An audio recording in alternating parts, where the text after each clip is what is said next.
चलिए Okay, meeting. it's live ओ now. जी ठीक है सर।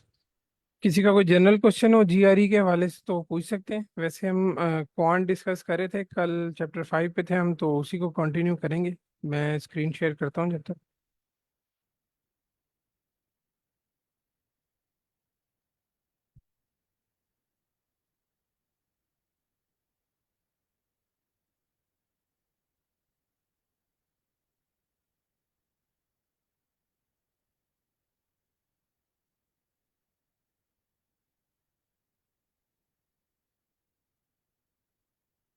तो स्क्रीन विजिबल है ना? जी जी।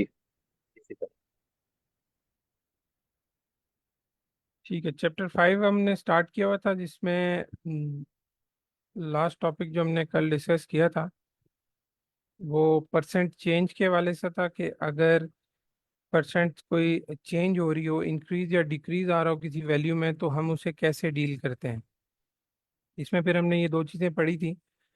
एक तो ओरिजिनल वैल्यू, अगर वैल्यू में चेंज आया है तो वो हम कैसे निकालते हैं, और अगर उसकी परसेंटेज निकालनी हो कि कितने परसेंट चेंज आया है, या टोटल जो न्यू वैल्यू निकली है इंक्रीज या डिक्रीज करके, उसका वो कितना परसेंट बनता है टोटल ओरिजिनल वैल्यू या परसेंट का। तो दोनों चीज़ें हमने देखी थी। इसमें फिर लास्ट बात जो हमने डिस्कस की थी वो ये थी कि परसेंट ऑफ और परसेंट मोर देन में क्या फ़र्क है। इसके लिए एग्जांपल देख लें। 35 is what percent of 20, and 35 is what percent more than 20, कि इन दोनों में डिफरेंस क्या है। अब 35 इज़ व्हाट परसेंट ऑफ 20 का मतलब है कि 20 की कितने परसेंटेज बनती है 35। ठीक है, 35 20 का कितने परसेंट है, ये सिंपल सी जो परसेंटेज होती है। लेकिन सेकंड देख लें, 35 is what percent more than 20। ये थोड़ा कॉम्प्लिकेटेड है। ये पूछ रहे हैं कि 20 में कितना इंक्रीज होगा, कितने परसेंट इंक्रीज होगा तो वो 35 बनेगा। वो जो इंक्रीज परसेंटेज है वो हमने बतानी है, कि कितने परसेंट इंक्रीज आएगा 20 में तो वो 35 बनेगा। अब वो किसकी परसेंटेज होगी, वो 20 की ही होगी, क्योंकि 20 हमारे पास बेस है।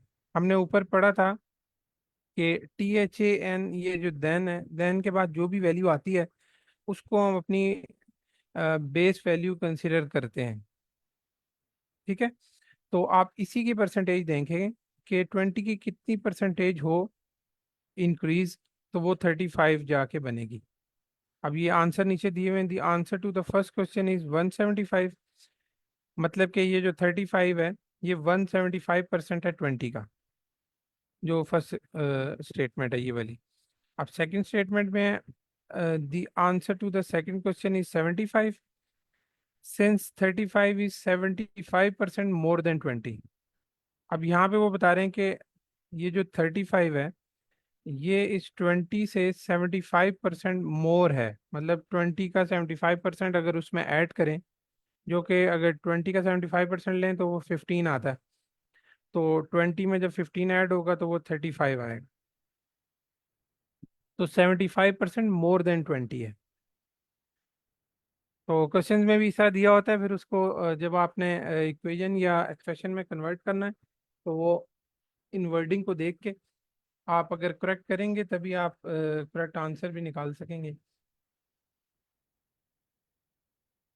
अब की percent of and percent more then या लेस देन डिस्टिंक्ट, मतलब आप इनको अलग अलग रखें, इन दोनों को मिक्स अप नहीं करना, अदरवाइज आपका ज़ाहिर है आप गलत निकालेंगे जो भी आंसर निकलेगा। इसके लिए अभी ये इन्होंने समराइज किया हुआ है। Need to find a percent change, divide the change in value by the original value. ये हम ऊपर पढ़ा था कि जब परसेंट चेंज हमने निकालना होगा तो चेंज इन वैल्यू कि कितना चेंज आया है, वो पॉजिटिव भी हो सकता है नेगेटिव भी हो सकता है, मतलब वैल्यू इंक्रीज भी हो सकती है डिक्रीज भी हो सकती है। उसको हम डिवाइड कर देते हैं ओरिजिनल वैल्यू से जिसमें वो इंक्रीज या डिक्रीज हुआ है। जैसे वो एग्जांपल थी बैंक अकाउंट की, के $200 उसमें बैलेंस है, और 30 हमने उसमें ऐड किया, मजीद डिपॉजिट कराया था, तो 30/200 किया तो हमें उसका आंसर आ गया था कि इसमें कितना परसेंट चेंज आया है।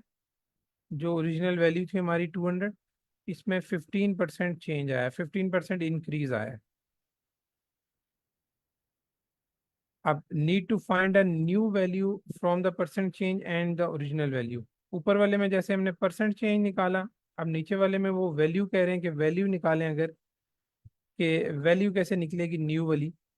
तो उसके लिए हमारे पास ये वैल्यू दी हुई है, फाइंड द न्यू। ये चीज़ आप पढ़ लें फिर आपको एक्सप्लेन करता हूँ। Find the new percent of using original plus change is equal to new and then multiply by the original value. ठीक है। हमने ऊपर एक वो पढ़ा था फॉर्मूला सभी कि ओरिजिनल प्लस चेंज हम करते थे तो हमारे पास न्यू वैल्यू आ जाती थी। ठीक है। तो अगर तो हमें वैल्यूज पता होंगी तो हम डायरेक्ट उनको ऐड कर देंगे कि जो बेस वैल्यू है या ओरिजिनल वैल्यू है वो, और जो उसमें चेंज आ रहा है, अगर वो पॉजिटिव चेंज है तो हम प्लस कर देते हैं, नेगेटिव चेंज है तो उसको हम यहाँ पे माइनस कर देते हैं, तो हमारे पास न्यू वैल्यू आ जाती है। ठीक है। और दूसरा तरीका वो था कि आप इसकी परसेंटेज अगर आपको पता है, परसेंटेज मतलब न्यू जो वैल्यू आई है उसकी अगर आपके पास परसेंटेज है तो आप उससे भी बता सकते हैं, या आपके पास जस्ट चेंज की कि कितने परसेंट चेंज आया है वो परसेंटेज है तब भी आप बता सकते हैं। जैसे इस एग्जांपल में देखें, 60 उन्होंने बेस वैल्यू कंसीडर की हुई कि आपके पास $60 थे, और उन्होंने बताया कि 25% उसमें इंक्रीज आया है, चेंज आया है। अब ये हमें परसेंटेज दी हुई है। ठीक है। तो इतने परसेंट चेंज आने का मतलब ये है कि 60 जो बेस वैल्यू है उसको हम 100% कंसिडर करते थे, क्योंकि वो बेस वैल्यू है उसको हम टोटल 100% लेते थे। तो टोटल चेंज हम अगर नई वैल्यू का बताएं तो वो 125% हो गया ना, 100 + 25। तो 125% हमने निकालना है अपनी 60 का जो बेस है, क्योंकि न्यू वैल्यू जो निकली है वो 60 का 125% है। ठीक है। जो इन्होंने ये अभी 75 निकाली है, ये वही सिंपल सी बात इसको कंक्लूड किया हुआ है इधर। और इसमें लास्ट कॉन्सेप्ट ये है, need to find a percent more than और परसेंट लेस देन। ठीक है। अगर आपने ये फाइंड आउट करना हो कि वो ज्यादा है या कम है, तो treat the problem like a percent increase और अ परसेंट डिक्रीज।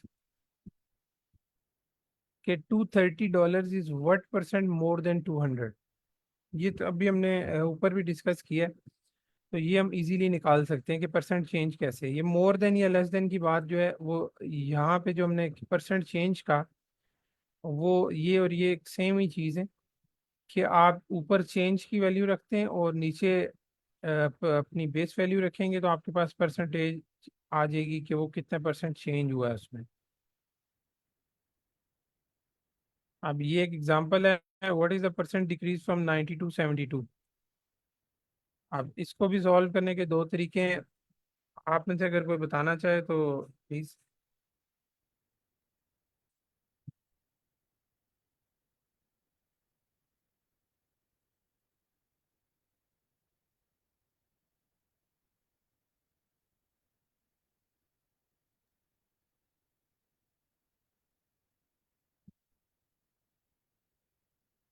कुछ भी बता दें, ये बेशक वही है गलत ना हो वो कि तो कोई।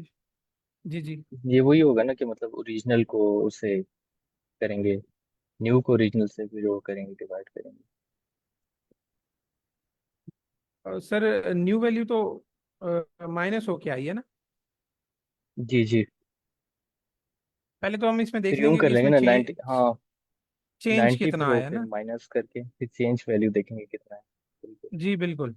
जब आपके पास चेंज वैल्यू आ गई तो चेंज को फिर आप बेस पे डिवाइड कर सकते हैं तो आपके पास परसेंटेज आ जाएगी। ठीक है। जैसे 90 - 72 करेंगे आप तो आपके पास 18 आता है।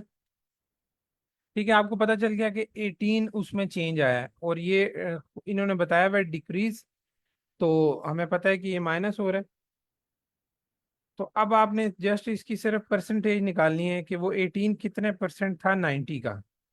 तो वो इस फॉर्मूले से आप निकाल सकते हैं, ये सिंपल जो है 30/200 जो आपने बताया, कि अब आप उस 18 को डिवाइड करेंगे 90 से तो आपके पास परसेंटेज आ जाएगी कि वो कितने परसेंट डिक्रीज हुए। बिल्कुल ऐसे ही। ओके, उसके बाद आ गया परसेंट ऑफ अ परसेंट। इसका मतलब ये है कि अगर 2% इकट्ठी दी हो कि एक का इतने परसेंट दूसरे का इतने परसेंट लेके इस वैल्यू का कितना आएगा, जैसे व्हाट इज 120% ऑफ 150% ऑफ 30। तो इस तरह के क्वेश्चंस को कैसे सिंप्लीफाई करेंगे? तो हमने ऊपर पढ़ा था कि जब भी ऑफ आता है तो ऑफ का मतलब होता है मल्टीप्लीकेशन। ठीक है, तो यहाँ पे भी सिंपल उन्होंने जो टिप दी हुई है ये मल्टीप्लाई ट्वाइस, कि दो दफा ऑफ आ रहा है तो इधर से भी हमें पता चलता है कि आप इनको डायरेक्ट मल्टीप्लाई कर लें, तो मल्टीप्लाई करके भी आंसर आ सकता है। अब परसेंटेज को इजीली सॉल्व करने के लिए हम या तो इसको डेसिमल में कन्वर्ट कर लेते थे या फ्रैक्शन में कन्वर्ट कर लेते थे, कि ये जो 120% है, अगर हम इन तीनों को मल्टीप्लाई करना चाहते हैं तो 120% को और 150% को हम या तो फ्रैक्शन में कन्वर्ट कर लेंगे या डेसिमल में कन्वर्ट कर लेंगे और फिर 30 से मल्टीप्लाई करके आंसर ले लेंगे। तो सिंप्लीफाई करने के लिए उसी तरह इन्होंने किया है, ये चीज़ पहले लिखी। अब 120% को उन्होंने 6/5 लिख दिया। आप वैसे 120/100 करते हैं, फिर उनको कटिंग करके 6/5 आता है जो। और इसी तरह 150 को भी 150/100 लिख के आप जब कटिंग करते हैं तो 3/2 आता है। इनको आप देख लें, ये डायरेक्ट 30 से मल्टीप्लाई कर दिया दोनों टर्म्स को, और जो आंसर आया वो 54 है। अब आप कह सकते हैं कि 54 इज 120% ऑफ 150% ऑफ 30। ठीक है, जो इसका आंसर है।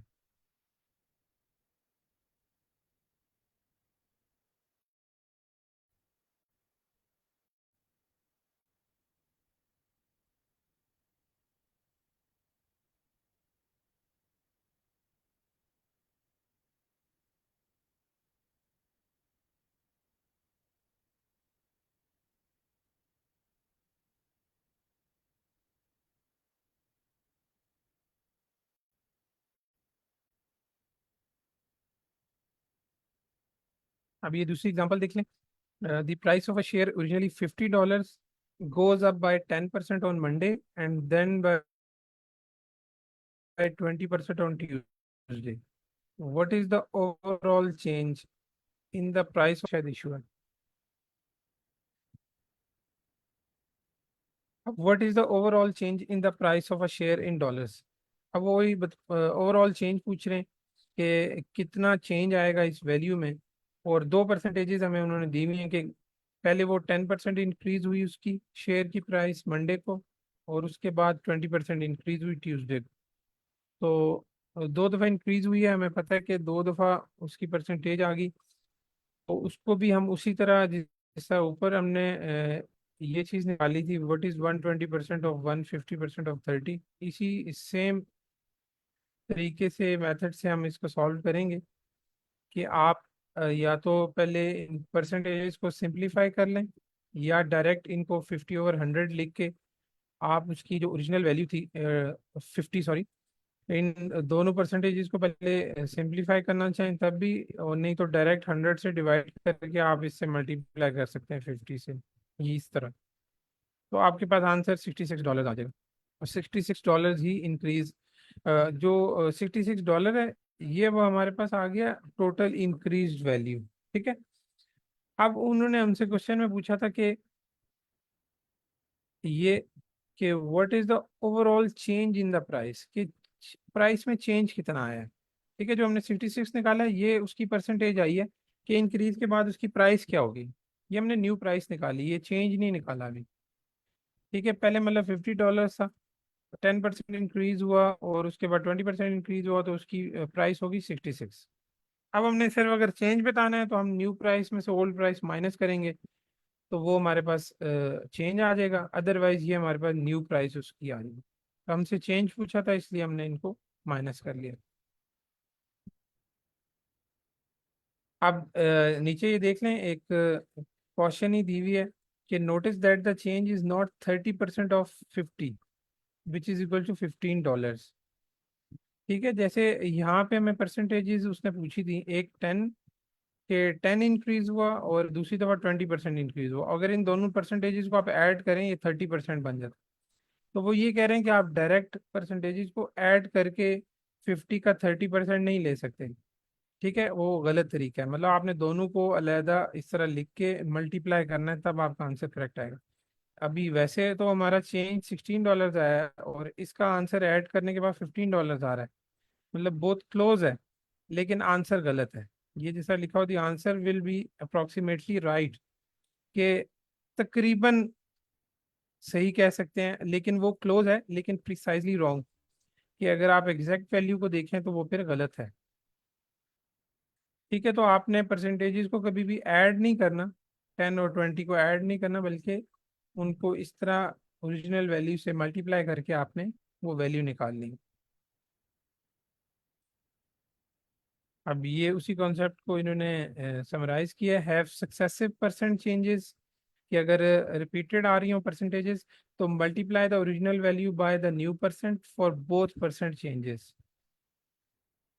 ठीक है, तो आप उनको मल्टीप्लाई कर सकते हैं, तो आपके पास नई जो वैल्यू आएगी उन परसेंटेजेस को अप्लाई करके वो आ सकती है, जैसे ये 66 आया।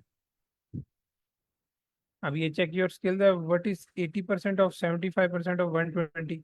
सिंपल है। अब 80/100 मल्टीप्लाई 75/100 मल्टीप्लाई 120, तो आप इनको सॉल्व आउट करके आंसर निकाल सकते हैं। जो भी आंसर आएगा वो 120 का 80% ऑफ 75% होगा।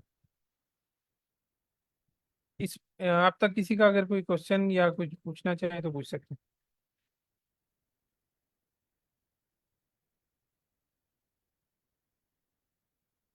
अगर क्लियर है, ठीक है, फिर हम आगे चलते हैं। इस चैप्टर में 4 चीज़ें हमने पढ़ी थी: फ्रैक्शन, डेसिमल, रेशो और परसेंटेजेस। तो अब फोर्थ टॉपिक है रेशो। रेशो तकरीबन डिवीजन से मिलता जुलता है, या फ्रैक्शन से मिलता जुलता होता है। जैसे ऊपर हमने एक डेसिमल पढ़ा है और एक परसेंटेजेस पढ़ा है, वो तकरीबन आपस में मिलते जुलते हैं, और ये फ्रैक्शन और रेशो आपस में मिलते हैं। तो आप रेशो को फ्रैक्शन में भी लिख सकते हैं, जैसे हमें पता है कि हम डिवीजन फॉर्म में लिख सकते हैं इसको। और रेशियोज भी, जिस तरह हमने लास्ट चैप्टर में भी फ्रैक्शंस को काफ़ी डिटेल में पढ़ा था, कि ये आपका प्रोपोर्शन ही बता रहे होते हैं। आप अ, दोनों डिनोमिनेटर की को बेस रख के आपको प्रोपोर्शन जाहिर कर रहे होते हैं, कि इस रेशियो में अगर दो चीज़ों को कंपेयर किया गया तो उनका क्या प्रोपोर्शन है। ठीक है, इसमें एक चीज़ ध्यान से देखनी होती है हमें, कि ये जो भी रेशो दी होगी, वो ratio just as a formula काम करती है। वो वैल्यूज नहीं दी होती, बल्कि वो उनका प्रोपोर्शन या परसेंटेज कह लें, कि वो कितने परसेंट है वो चीज़। डायरेक्ट वो वैल्यू नहीं दी होती। मतलब जैसे अभी हम एग्जांपल भी देखते हैं, फिर डिस्कस करते हैं। रेशियो और proportion express a particular kind of relationship between two quantities. ठीक है, दो क्वांटिटीज के दरमियान वो प्रोपोर्शन या रेशो एक पार्टिकुलर रिलेशनशिप बताता है। That relationship is division. वो जो हमने बात की कि रेशियो को हम डिवीजन भी कह सकते हैं, डिवीजन की फॉर्म में फ्रैक्शन में लिख भी सकते हैं इस तरह। अब अगर 2:3 है, तो हम उसे 2/3 भी लिख सकते हैं। अब एग्जाम्पल देख लें। For every 2 boys in a certain kindergarten class, garten लिखा हुआ है इधर में, शायद मिस्टेक है। देर आर 3 गर्ल्स, कि फॉर एवरी 2 बॉयज, कि हर 2 लड़कों के लिए उस किंडरगार्टन क्लास में 3 लड़कियां हैं। तो मतलब बॉयज टू गर्ल रेशो जो है, वो है 2/3 या 2:3। इस रिलेशनशिप को आप ऐसे भी लिख सकते हैं: number of boys 2, number of girls 3। अब इसका ये मतलब नहीं है कि उस क्लास में 2 लड़के हैं और 3 लड़कियां हैं। कोई एक केस हो सकता है, लेकिन हम श्योर श्योर ये नहीं कह सकते, या लाजमी बात ये नहीं हो सकती कि जस्ट उसमें 2 लड़के और 3 लड़कियां ही हैं। इसीलिए यहाँ पे एवरी का वर्ड यूज हुआ है। ठीक है, कि ये प्रोपोर्शन जाहिर कर रहा है, वैल्यू जाहिर नहीं कर रहा। कि फॉर एवरी 2 बॉयज, कि 2 2 के मल्टीपल में जितने बॉयज होंगे, उतनी उतनी हर प्रोपोर्शन के लिए 3 3 गर्ल्स होंगी। ठीक है, उस प्रोपोर्शन से उनकी रेशो आप देखेंगे। तो नंबर ऑफ बॉयज, अगर हम मान लेते हैं कि नंबर ऑफ बॉयज की वैल्यू ही 2 है, तब हम कह सकते हैं कि नंबर ऑफ गर्ल्स की वैल्यू 3 आएगी। अदरवाइज ये जस्ट प्रोपोर्शन है, मतलब एक एज अ फॉर्मूला कह लें आगे जाके अब हम इसमें डिटेल भी देखते हैं डिफरेंट चीज़ों को, फिर आपको आइडिया हो जाएगा। In word the number of boys divided by the number of girls is 2/3। The language and symbols of ratios are peculiar. Peculiar का मतलब होता है यूनिक, मुनफरिद। मतलब कि जो रेशियोज के ये सिंबल और लैंग्वेजेस हैं ये बड़ी मुनफरिद और यूनिक हैं। मतलब इनको पढ़ के हमें क्लैरिटी होनी चाहिए। हम डिफरेंट मीनिंग्स में इसको नहीं लेंगे, बल्कि डिफरेंट वर्ड्स को एक सेम मीनिंग में ये एक्सप्लेन करते हैं। जैसे ये नीचे एक्सप्रेशन दी हुई हैं, वर्ड्स में एक्सप्लेन किया कि रेशियो को। अब ये 5 डिफरेंट उस कॉन्टेक्स्ट में इन्होंने लिखा, लेकिन मतलब इनका एक ही है। For every 2 boys there are 3 girls. इसका मतलब भी 2:3 है। अब there are 2 boys for every 3 girls, इसका मतलब भी 2/3 है। The ratio boys to girls is 2:3। आप डिवाइड की जगह आप 2 भी लिख सकते हैं, TO2। तो उसका मतलब भी यही है। The ratio boys to girls is 2:3। यहाँ पे रेशियो का उन्होंने सिंबल डाल दिया। तो ये तो श्योर शॉर्ट है कि 2/3 है। और the ratio boys to girls is 2/3, ये फ्रैक्शन में उन्होंने शो किया है।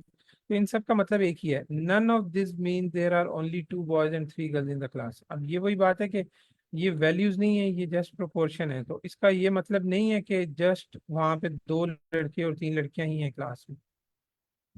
ठीक है, ये जस्ट उनका प्रोपोर्शन बताया कि जितने भी लड़के लड़कियां क्लास में हैं वो 2/3 या 2:3 की बेसिस पे ही वहाँ पे उनकी डिवीजन हुई हुई है।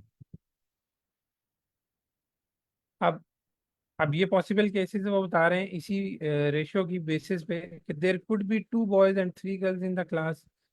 के एक केस ये हो सकता है कि 2 बॉयज एंड 3 गर्ल्स हो क्लास में, but there could also be 4 boys and 6 girls, और 6 बॉयज एंड 9 गर्ल्स, और 20 boys and 30 girls and so on. के ये सारे जो पॉसिबल केसेस हैं ये तमाम 2:3 को ही एक्सप्लेन करें या शो करें। ठीक है, तो आगे देखते हैं।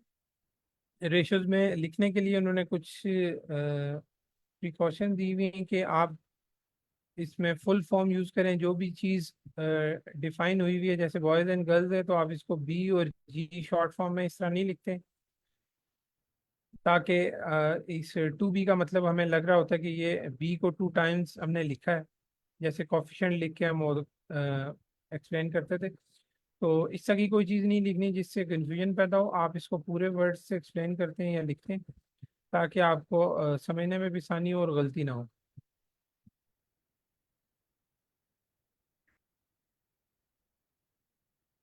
अब हमें इस एग्जांपल में पता है कि if you know that the ratio of boys to girls is 2:3, you are told what one of the number is, then you can figure out the other one. कि अगर आपको रेशियो पता है कि बॉयज और गर्ल्स की ratio ये है, और उसमें से फिर हमें किसी एक की वैल्यू वो दे देते हैं कि फर्ज कर लें कि 2:3 उसकी बॉयज टू गर्ल्स रेशियो है, और वो हमें कोई एग्जांपल दे देते हैं कि जी अगर बॉयज उसमें 20 हैं, तो आप इस रेशियो की मदद से आसानी से फिर गर्ल्स की वैल्यू निकाल सकते हैं। कि अगर बॉयज 20 हैं तो आप गर्ल्स की वैल्यू निकाल के उनको दे सकते हैं आराम से इस रेशियो की मदद से।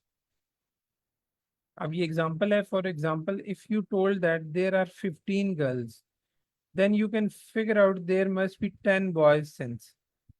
तो ये आप 10 आपने निकाला है इस रेशियो की मदद से। ये कैसे निकलता है ये आगे जाके अभी हम जब इसमें कॉमन मल्टीप्लायर ऐड करेंगे, वो टर्म अभी आगे जाके एक्सप्लेन होती है, फिर आपको ये आसानी से हो जाएगा। वैसे तो आप मल्टीपल्स में जाते हैं कि 2 और 3 के किसी भी मल्टीपल में, जैसे अभी 15 था वो 3 का मल्टीपल है। मतलब कि 15 को अगर 3 से आप डिवाइड करें 5 आ जाता है, तो ऊपर वाली टर्म को अगर आप 5 से मल्टीप्लाई करेंगे तो उसकी वैल्यू भी आ जाएगी। लेकिन वो आसानी से नीचे एक्सप्लेन हो जाएगा। उसमें फिर देखते हैं कि वैल्यू इन्होंने 10 जो निकाली है ये कैसे निकाली है। अभी सिंपल सिर्फ ये देख लें कि अगर हमें रेशो दी हुई है, और उस रेशो में हमें अगर एक प्रोपोर्शन की वैल्यू दी हुई है, तो दूसरे प्रोपोर्शन की वैल्यू हम आराम से निकाल सकते हैं। ठीक है, वो हम रेशो की मदद से आराम से कैलकुलेट कर सकते हैं। अब इसमें आगे चलते हैं, जो बात मैंने की थी। अब the number of boys and the number of girls must have a common factor that cancel out to leave 2 and 3 respectively.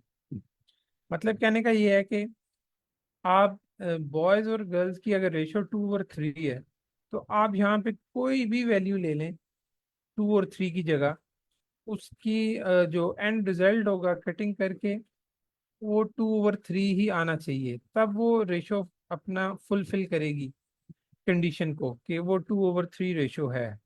जैसे यहाँ पे 10 boys over 15 गर्ल्स लिया, इनको कटिंग करके देखें 2 और 3 आ गया, तो मतलब ये बिल्कुल सही वैल्यू है। ये वैल्यू भी हो सकती है इस रेशो के बेसिस पे, 2 और 3 की बेसिस पे। अब ये 12 boys over 18 गर्ल्स है, इसको भी उन्होंने कटिंग करके देखें 2 और 3 लाए, तो ये 2 और 3 पॉसिबल है। ये भी केस एक पॉसिबल है इस रेशियो की बेसिस पे। तो अब ये जो वैल्यू निकालनी होती है उसके लिए उन्होंने नीचे में बताया हुआ, we call that the common factor the unknown multiplier, usually give it the letter X. कि हमें जो भी रेशियो दी होगी, हम उसके साथ एक अननोन मल्टीप्लायर ऐड करते हैं अपनी आसानी के लिए, ताकि हम उस वैल्यू को आसानी से निकाल सकें। जैसे अब 2 और 3 था, तो आप न्यूमरेटर में भी एक्स लिखें और डिनोमिनेटर में भी एक्स लिखें। जैसे ये 2x/3x है। अब ये एक्स एक्स से कैंसिल हो जाता है, रेशो का आंसर 2 और 3 ही आ रहा है। ठीक है, मतलब उस फ्रैक्शन पे या रेशो पे कोई भी इफेक्ट नहीं डाल रहा एक्स। तो हम इसको लिख सकते हैं, इस तरह पॉसिबल है मैथ्स में। लेकिन ये एक्स लिखने से हमें फ़ायदा क्या होगा, कि जब हमें पता चलेगा किसी एक टर्म की वैल्यू हमें पता चल जाएगी, जैसे बॉयज में अगर फर्ज कर लें हमें 10 पता चल गया, तो हम 2x = 10 कर सकते हैं, कि हमें बॉयज की वैल्यू अब पता चल गई है। तो वहां से एक्स की वैल्यू निकाल के हम नीचे 3x वाली एक्स में पुट करेंगे, तो हमारे पास नंबर ऑफ गर्ल्स की वैल्यू भी आ जाएगी। ठीक है, अगर फर्ज कर लें हम बॉयज कहते हैं कि वो 10 बॉयज हैं, तो 2x में अगर हम 2x = 10 करते हैं, तो हमारे पास बॉयज की क्या वैल्यू आएगी। वो तो 20 आ जाएगी ना। उसको 2 को 5 से करना पड़ेगा, 10 फिर बॉयल बनेंगे। सर 5 आएगी ना, मतलब 2x is G equals G. To 10 हम कर रहे हैं बेसिकली। तो 2 दूसरी तरफ जाके डिवाइड हो जाएगा ना। जी जी। मतलब हम, अगर हमें अभी पता है कि नंबर ऑफ बॉयज की जो टर्म है वो 2x है, ठीक है, तो अब हमें अगर वैल्यू दे दी गई कि अगर नंबर ऑफ बॉयज 10 है, तो आप बताएं गर्ल्स की नंबर ऑफ गर्ल्स कितनी होगी। तो यहाँ से एक्स की वैल्यू हमारे पास 5 आ जाएगी, 2 दूसरी तरफ जाके डिवाइड हो जाएगा। अभी यही 5 अगर एक्स का हम इधर 3x में पुट कर देते हैं, तो 5 3 = 15, तो नंबर ऑफ गर्ल्स हमारे पास डायरेक्ट निकल आती है 15। ठीक है, तो मतलब एक टर्म हमारे पास अगर गिवन हो, जैसे यहाँ पे 10 हमने एग्जांपल ली थी, तो हम दूसरी टर्म को आराम से निकाल सकते हैं। अब ये जो अननोन मल्टीप्लायर हमने ऐड किया जो एक्स है, ये जस्ट इसीलिए किया है कि हम इसकी वैल्यू निकाल सकें। ठीक है, ये हमारे लिए आसानी हो जाती है कि हम डायरेक्ट कोई भी एक वैल्यू दी हुई है उसको एक्स में पुट करके या इस एक्स की वैल्यू निकालते हैं, और दूसरे में पुट करके उसका आंसर ले लेते हैं। अभी आगे देखते हैं। ये दूसरी एग्जांपल है, the ratio of apple to bananas in a certain display to 7 to 10, if there are 63 apples, how many bananas are there. अब हमारे पास रेशियो है 7/10, और हमें उन्होंने बताया कि 63 एप्पल्स हैं, तो बनानास की वैल्यू क्या होगी। यहाँ पे लिख लेते हैं 7/10, ये एप्पल टू बनानास की रेशियो है। अच्छा, आप डिवीजन में हमने पढ़ा था कि सब्ट्रैक्शन में और डिवीजन में, चैप्टर 1 में हमने पढ़ा था कि जो ऑर्डर जो है ना मैटर करता है, और एडिशन और मल्टीप्लिकेशन में आप किसी भी ऑर्डर में लिखें आंसर आपका सेम आता है।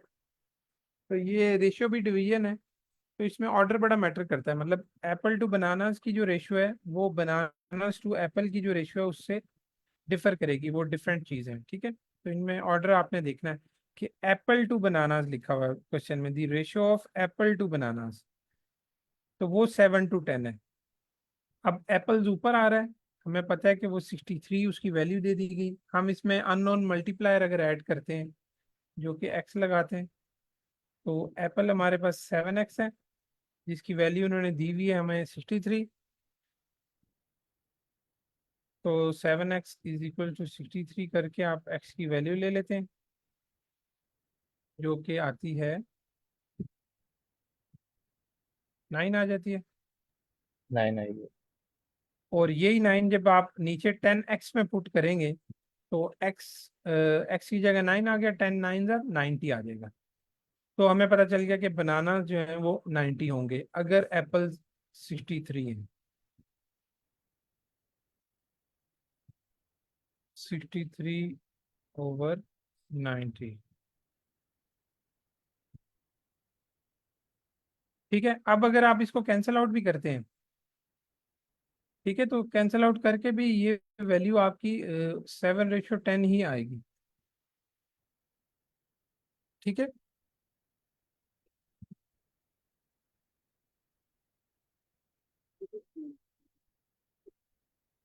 ये इन्होंने वही सॉल्व किया हुआ है कि 7x = 63 और x की वैल्यू 9 आ गई। 9 पुट किया आपने तो टोटल नंबर ऑफ बनाना 90 आ गई।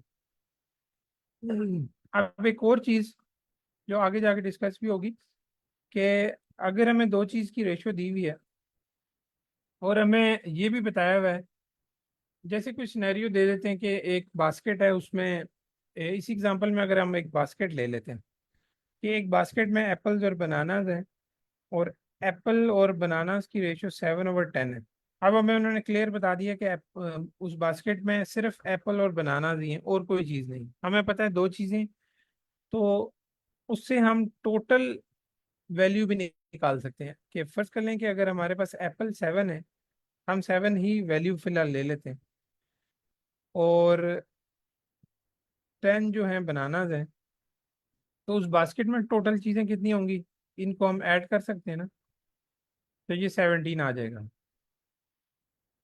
ठीक है, अब ये जिस तरह हमने वैल्यू निकाली है ज्यूम करके, कि अगर उस बास्केट में सिर्फ दो ही चीज़ें हैं और दो चीज़ों की हमें वैल्यू दी हुई है, तो हम उसकी टोटल वैल्यू भी निकाल सकते हैं कि उस वैल्यू मतलब बास्केट में टोटल नंबर ऑफ आइटम्स कह लें या नंबर ऑफ फ्रूट्स कह लें कि कितने, वो हम निकाल सकते हैं। तो इसी तरह हम रेशो भी निकाल सकते हैं कि अगर हमें दो आइटम्स दिए हुए हैं, एक 7 है, एक 10 है, तो इसके बाद एक आ जाता है, हम एक और रेशो फर्ज करें अगर लगाना चाहते हैं, तो उसको उसका टोटल बोलते हैं या होल बोलते हैं।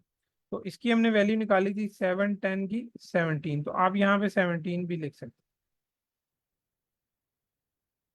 आप कह सकते हैं कि ये एक उसका प्रोपोर्शन है, ये दूसरा प्रोपोर्शन है, और दो प्रोपोर्शन ऐड होके ये होल प्रोपोर्शन या होल वैल्यू बनती है उसकी। ठीक है, तो हम इसको इस तरह भी लिख सकते हैं, अभी आगे जाके डिस्कस होगा, तो इसकी बेसिस पे भी हम क्वेश्चन सॉल्व करेंगे। फिलहाल अभी ये 1 मिनट मुझे दीजिएगा प्लीज।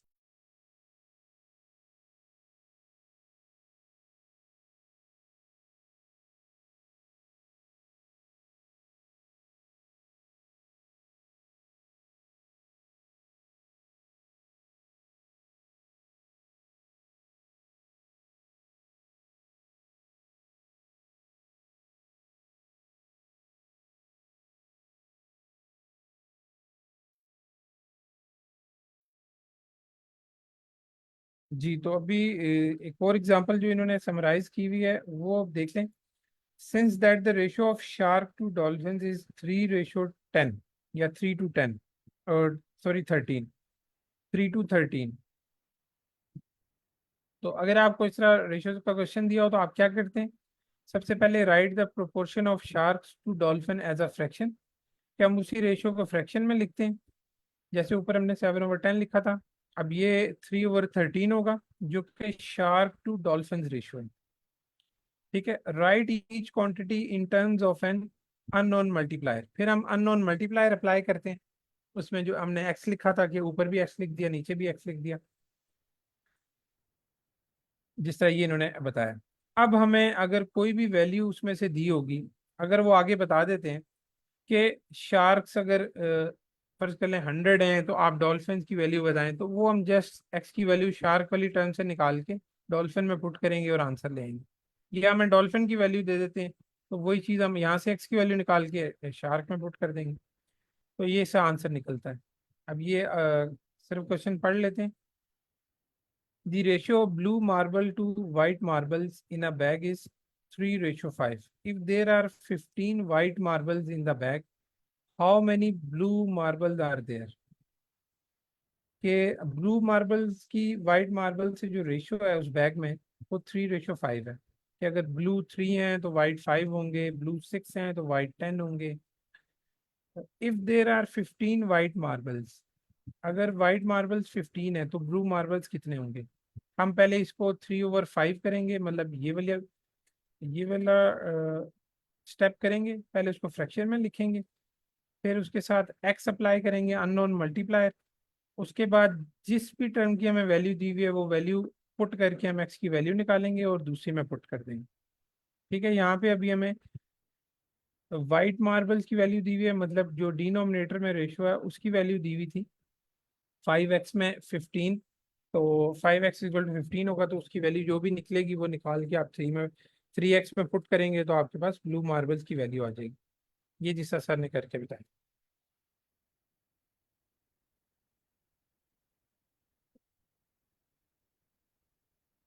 उसके बाद आ जाते हैं पार्ट पार्ट होल रेशियो। जो मैंने टोटल वाली बात की थी वो बेसिकली उसको इस तरह कहते हैं, पार्ट पार्ट होल रेशियो। मतलब एक प्रोपोर्शन, फिर दूसरा प्रोपोर्शन, और फिर उनकी टोटल वैल्यू या टोटल रेशियो कह लें आप। ठीक है, कि वो जो दो पार्ट्स हैं उनको मिला के जो टोटल वैल्यू बनती है या रेशियो बनती है वो हम किस तरह लिखेंगे।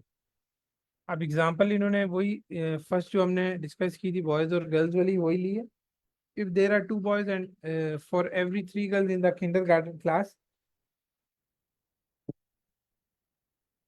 then you can also say something about the total number of students in the class। ठीक है, कि अगर आपको एक रेशियो दी हुई है, ठीक है, और आपको पता है कि उन दो चीजों के अलावा उस जगह पे और कोई चीज मौजूद नहीं है, तो तब आप उसका टोटल नंबर बता सकते हैं। ठीक है, टोटल नंबर इस केस में स्टूडेंट्स हैं। एक क्लास में अगर बॉयज की रेशियो 2 है और गर्ल्स की रेशियो 3 है, तो आप इसकी मदद से टोटल नंबर ऑफ स्टूडेंट्स उस क्लास में बता सकते हैं। आप उसके लिए सबसे पहले तो उन्होंने वही मल्टीप्लायर की बात की कि मल्टीप्लायर आप लिखें। और वैसे तो हमें पता है कि बॉयज़ और गर्ल्स को जब हम ऐड करेंगे तो टोटल नंबर ऑफ स्टूडेंट्स हमारे पास आ जाएंगे, जैसे हमने ऊपर भी किया था, जो इन्होंने अभी इधर बताया, boys plus girls equal to total student.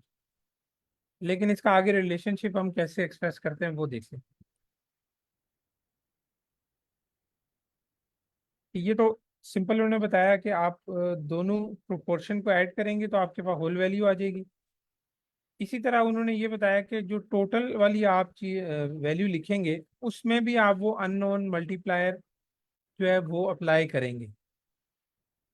ठीक है, अननोन मल्टीप्लायर जो है वो तीनों प्रोपोर्शन में जो पार्ट पार्ट दो पोर्शन है या पार्ट्स हैं या जो होल रेशियो है या होल वैल्यू है, तमाम में सेम अननोन मल्टीप्लायर आप ऐड करते हैं, तब वो सिमिलैरिटी होती है या वो रेशियो अपनी कंडीशन को फुलफिल करेगी। ऐसा नहीं है कि हम पार्ट्स में एक्स एक्स लिख दें और होल में हम वाई लिख दें, ऐसा नहीं होगा।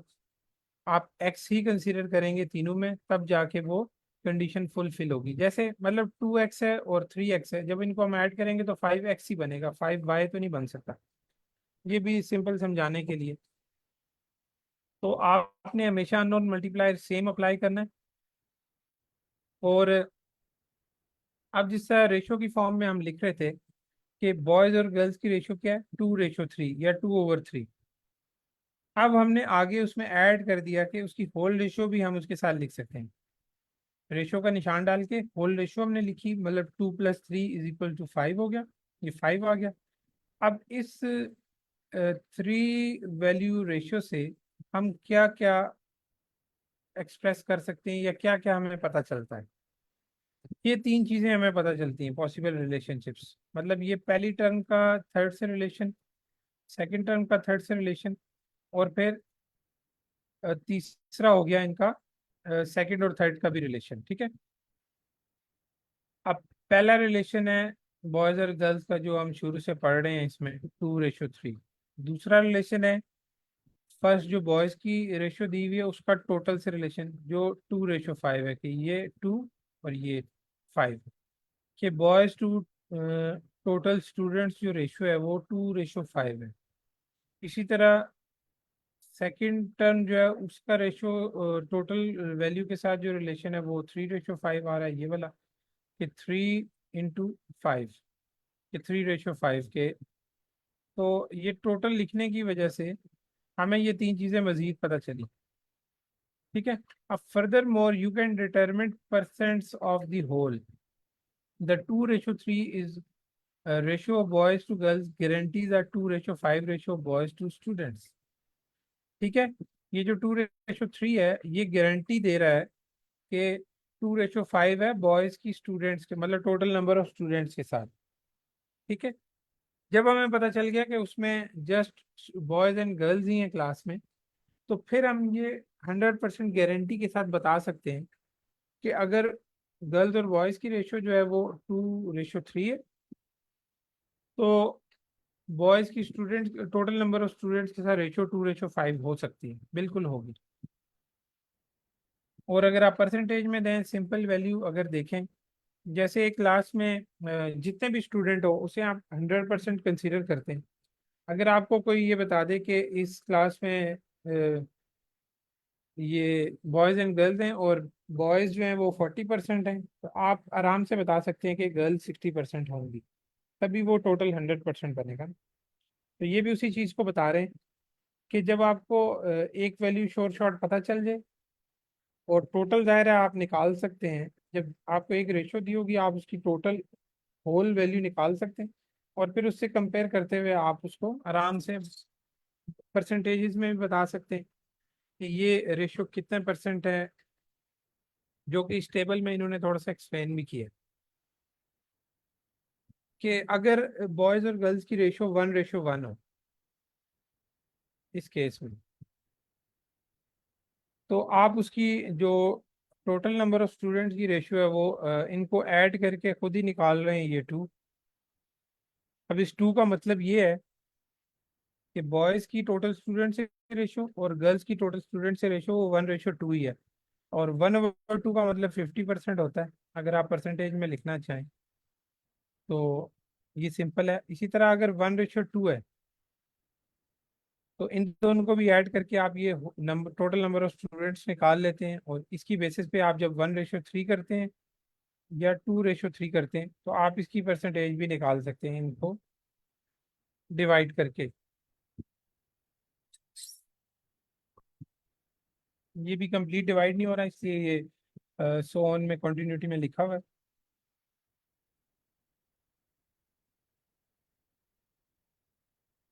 अभी एग्जांपल देखते हैं, इसका आंसर आप में से ही किसी ने बताना है, तो इसको पढ़ लेते हैं। दी bouquet contains white roses and red roses. If the ratio of white to red roses is 5:3, what percent of all the roses are red?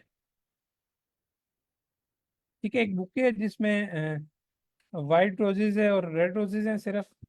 If the ratio white to red roses is 5:3, ठीक है, white अगर 5 हम consider करते हैं, red 3 करते हैं, तो वो आपसे परसेंटेज पूछ रहे हैं, what percent of all the roses are red, कि रेड जो रोजेज हैं उनकी परसेंटेज क्या है, मतलब टोटल के मुकाबले में वो कितने परसेंट है। अगर टोटल 100 है, तो आप बताएं कि रेड रोजेस कितने परसेंट हैं उसमें इस रेशियो के मुताबिक।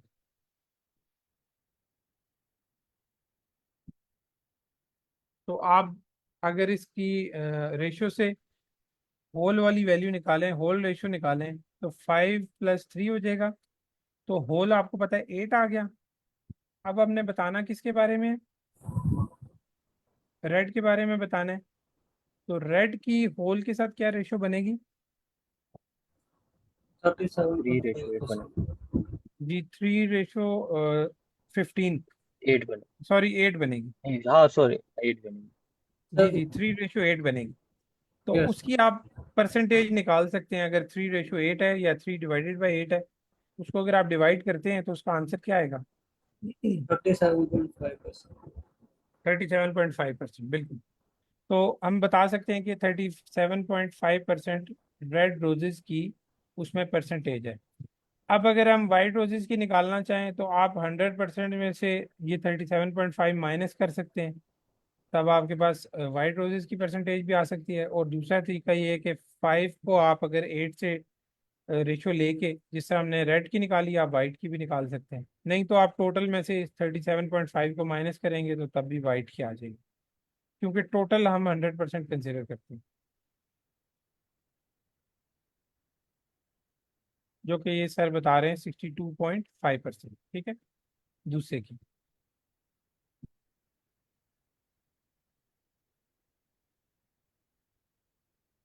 ये उसी को उन्होंने सॉल्व किया हुआ है।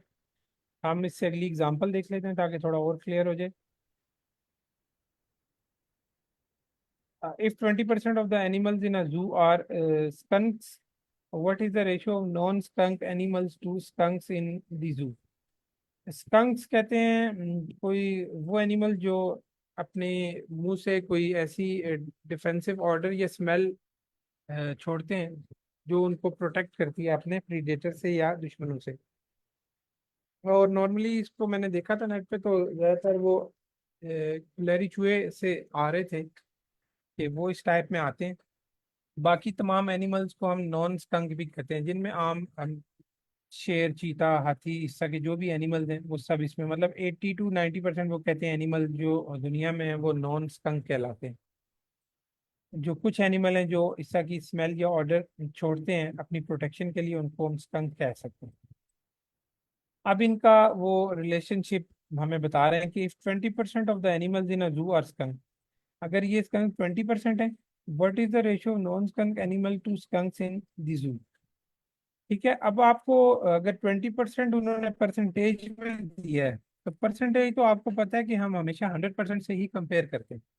ठीक है, हम बेस 100% ही लेते हैं ना, कि टोटल 100% में से ही हर चीज़ की परसेंटेज होती है। तो हमें स्कंक्स पता है कि वो 20% है, तो हम डायरेक्ट भी बता सकते हैं कि नॉन स्कंक्स एनिमल जो है वो 80% होंगे। 100 में से अगर 20 माइनस करेंगे तो डायरेक्ट 80%, जैसे ऊपर हमने 62.5% निकाला। ठीक है,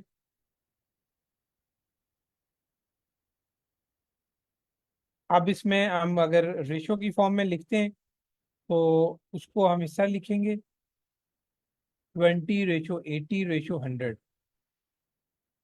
ठीक है, इसको अगर आप सिंप्लीफाई करना चाहें तब भी कर सकते हैं, कि आप इसको अगर आपस में कटिंग करें, जितनी भी सिंपलेस्ट फॉर्म में लाएंगे उतना आपको कैलकुलेशन में और आसानी होती है आगे। तो 1:4:5, और इसकी बेसिस पे आप उसको बता सकते हैं, अगर अब आपके पास कोई वैल्यू भी दी होगी उनमें से, कि स्कंस की या नॉन स्कंस की वैल्यू दी होगी कि वो अगर इतने हैं तो दूसरे की वैल्यू बताएं, तो वो भी आप डायरेक्ट बता सकते हैं। और इसमें वही ऑर्डर की बात की गई है जो मैंने पहले बताई थी, कि रेशो में ऑर्डर बड़ा मैटर करता है। ठीक है, ऑर्डर का आपने खास ख्याल रखना है डिवीजन में, रेशो में और सब्ट्रैक्शन में। अभी अच्छा, उन्होंने ये बात बताई है अभी नेक्स्ट के, अननोन मल्टीप्लायर जो है वो कुछ प्रॉब्लम में हमें ज़रूरत नहीं पड़ती उनकी। जैसे अ, अभी हमारा टाइम भी ख़त्म होने वाला है। जैसे हमने इस एग्जांपल में देखा, अब हमने परसेंटेज में हमें वैल्यू दी हुई थी, उससे हमने डायरेक्ट निकाला, और हमारे पास डायरेक्ट 100 में से हमने माइनस कर लिया, हमने एक्स की वैल्यू नहीं निकाली, अननोन मल्टीप्लायर इस पे अप्लाई नहीं किया। तो हम इस तरह भी सॉल्व आउट कर सकते हैं, ज़रूरी नहीं कि अननोन मल्टीप्लायर हमने लाजमी लिखना है। ठीक है, लेकिन अब नेक्स्ट एग्जांपल देखें, उसमें हमें कुछ वैल्यूज दी होंगी, तो वैल्यूज निकालने के लिए हमें ज़ाहिर है अननोन मल्टीप्लायर लिखना पड़ता है। लेकिन परसेंटेजेस की फॉर्म में हमारे लिए ज़रा आसान हो जाता है, हम 100% को बेस कंसिडर करके उसका आंसर ले सकते हैं। अब ये एग्जांपल देख लें, a car lot contains only sedans and trucks, कि एक कार लॉट आई है जिसमें सिडान्स और ट्रक्स ही हैं। There are 4 sedans for every 5 trucks on the lot, कि उस लॉट में सिडान्स की जो ट्रक्स के साथ रेशियो है वो 4:5 है। If there are 12 sedans on the lot, अगर 12 सिडान्स लॉट में हो तो how many total vehicles are there. तो अब हमसे उन्होंने टोटल व्हीकल पूछे, ठीक है, कि टोटल व्हीकल मतलब टोटल वाली वैल्यू पूछी है। सबसे पहले तो हम इसका रेशो बनाएंगे। 4:5 तो हमें उन्होंने गिवन दी हुई है। इससे हम टोटल भी निकाल सकते हैं 4+5, क्योंकि उन्होंने जस्ट ये बताया कि ओनली सिडान्स एंड ट्रक्स, कि उस लॉट में और कोई चीज़ नहीं, जस्ट ये दो चीज़ें ही हैं। तो इन दोनों का हम टोटल लिख सकते हैं। अगर यहाँ पे ओनली ना लिखा हो फिर हम डाउटफुल हो सकते हैं, हम श्योर नहीं कह सकते कि 4+5 9 टोटल ही बनेगा, क्योंकि हो सकता है कि सिडान और ट्रक के अलावा भी कोई चीज़ हो, तो उसकी रेशियो भी यहाँ पे ज़ाहिर ऐड होनी चाहिए ना। तो जब उन्होंने ओनली लिख दिया तो उन्होंने कंफर्म कर दिया कि इसके अलावा और कोई चीज़ नहीं है। तो इन दोनों को जब हम प्लस करेंगे तो हमारे पास टोटल आ जाएगा। जब हमने ये प्रोपोर्शन निकाल लिया, अब ये सर ने उसकी वैल्यूज दी हैं कि अगर आप वैल्यूज में लें, अब 4 की जगह उन्होंने 12 में वैल्यू दी हुई है, तो आप डायरेक्ट 12 लिख के ये सॉल्व आउट कर सकते हैं इस तरह अननोन मल्टीप्लायर अप्लाई करके। ठीक है, आप इन सब के साथ एक्स लिखेंगे और एक्स की वैल्यू फाइंड आउट करेंगे 12 से डाउन वाली टर्म से, जो कि 4x है, वो 3 आएगी। और फिर डायरेक्ट उसको हम टोटल वाले 9x में पुट करेंगे तो हमारे पास आंसर आ जाएगा। ठीक है, जो 27 सर ने निकाली।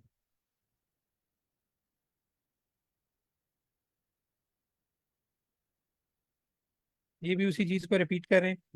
इसके बाद वो रियल लाइफ के एग्जांपल दे रहे हैं कि ये जो हम रेसिपीज या कोई भी खाना बनाते हैं, तो उसके अंदर जो इंग्रेडिएंट्स होते हैं वो नॉर्मली 2 से ज़्यादा होते हैं। तो आप ये रेशियो भी 2 से ज़्यादा कंसीडर कर सकते हैं, ठीक है। और उसमें आपको ये हेल्पफुल भी होते हैं। जैसे ये एक रेसिपी लिखी हुई है, 3 cups of olive oil plus 1 cup of vinegar, ½ cup of lemon juice and ½ cup of mustard. तो ये टोटल बन जाता है 5 कप्स ऑफ सैलेड ड्रेसिंग, ठीक है। ये टोटल उन्होंने खुद ही बता दिया। अब if you need 10 cups of salad dressing for a big party, set up the unknown multiplier. अब वो कह रहे हैं कि अगर ये 5 की जगह हमें 10 कप्स बनाने हैं तो हम कैसे बनाएंगे। अब जैसे हम अननोन मल्टीप्लायर ऐड करते थे, इन सब के साथ अगर अननोन मल्टीप्लायर ऐड कर दें, ये टोटल है 5, तो 5 के साथ जब हम अननोन मल्टीप्लायर ऐड करेंगे 5x हो जाएगा। और अब हमें उसकी वैल्यू उन्होंने दे दी है 10 कप्स, तो 5x को 10 के इक्वल करके हम x की वैल्यू निकाल सकते हैं ना, 2। और इस 2 को जब हम इन सब में अप्लाई कर दें, सब में जो x की वैल्यू अप्लाई कर दें, कि 3 के साथ x जब अप्लाई करेंगे 2, तो 3 2 6, यहाँ पे 1 में 3 आ जाएगा, हाफ में 1.5 आ जाता है, सॉरी 2 है, तो ऊपर 6 आ जाएगा, नीचे 2 आ जाएगा। उसके बाद हाफ में ये 1 आ जाएगा, और इस नीचे वाले हाफ में भी 1 आ जाएगा। तो हमें तमाम की वैल्यूज आ गई कि 6 कप, 2 कप, 1 कप और 1 कप। तो ये अननोन मल्टीप्लायर अप्लाई करके आप एक से ज़्यादा भी जो अगर रेशियोज दी हो या वैल्यूज दी हो तो आप उनको इस तरह सॉल्व आउट कर सकते हैं। ये उसी चीज़ को समराइज किया हुआ है। इसको अभी हम नहीं पढ़ते क्योंकि ये हम काफ़ी एग्जाम्पल्स अब डिस्कस कर चुके हैं इसकी। ये लास्ट एग्जाम्पल है। ये भी आप अपने तौर पे कीजिएगा कि एक फ्लावर पे जिसमें रोजेज और ट्यूलिप्स हैं, और उनकी रेशियोज अगर ट्यूलिप्स की रेशियो टोटल नंबर से 511 है, और 121 फ्लावर्स अगर टोटल हैं बेड में, तो रोजेज कितने होंगे। ये भी आप उसी तरह अनमल्टी ऐड करके इसका आंसर निकाल सकते हैं। यहाँ पे हमारा ये चैप्टर 5 एंड होता है। इसके ये नीचे ड्रिल सेट्स दिए हुए हैं। अगर आप साथ साथ पढ़ रहे हैं तो ये ड्रिल सेट्स की क्वेश्चंस आसान समझ के इग्नोर ना कीजिएगा, क्योंकि आप इसकी प्रैक्टिस करेंगे ना, बेशक कि आपको अभी कॉन्सेप्ट अगर समझ आया हुआ तो बहुत आसान लगते हैं, आप ये ड्रिल सेट समझते हैं कि यार इसको करने की जरूरत नहीं। लेकिन आप ये प्रैक्टिस करेंगे तो आपको 100% ये फिंगर टिप्स पे हो जाएंगे सारे कॉन्सेप्ट। तो प्रैक्टिस ज़रूर करें। प्रैक्टिस करेंगे तो आपको फिंगर टिप्स पे होंगे। आगे जब आप क्वेश्चंस पे जाएंगे तो आपको टाइम बहुत कम लगेगा, फौरन वो कॉन्सेप्ट आपके जहन में आएगा कि अच्छा ये रेशो की चीज़ दी हुई है तो इसको मैंने इस तरह सॉल्व करना है, फौरन फौरन आप इसको सॉल्व करेंगे। क्योंकि जीआरई में सबसे बड़ा प्रॉब्लम या चैलेंज जो है वो टाइम का होता है, कि टाइम बहुत कम है। मैथ्स आप सॉल्व तो कर लेते हैं लेकिन आपको टाइम लगता है। तो आपके जब फिंगर टिप्स पे होंगे कॉन्सेप्ट तो आप फौरन कर लेंगे। चलें आज की क्लास यहाँ एंड करते हैं, बाकी इंशाल्लाह कल हम यहीं से